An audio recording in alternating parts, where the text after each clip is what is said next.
Checkpoint inhibitor therapy with pembrolizumab is initiated on a patient with malignant melanoma.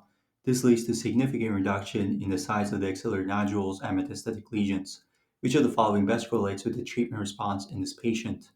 I saw this concept tested multiple times on your world, and that is why I want to make a quick video on it.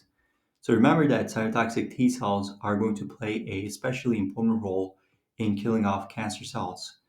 So remember that intracellular antigens are going to be processed and be presented with MHC class 1. So here I have MHC class 1, and intracellular antigens like cancer proteins can be processed and be presented on MHC class 1. Cytotoxic T cells are going to recognize the cancer protein that is presented on MHC class 1 and is then going to kill off this cancer cell. Now, what is important to know is that CD8 positive T cells are also going to have a receptor called programmed death receptor that is going to be found on their surface.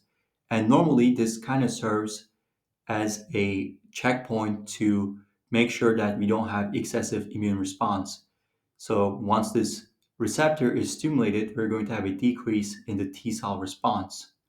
Cancer cells can actually expose the system by having a ligand that can bind to this receptor and in turn can decrease T cell response. So we don't want this to happen.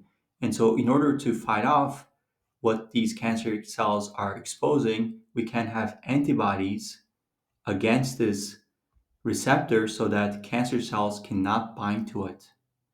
As a result, we're going to be preserving our T cell response to kill off cancer cells.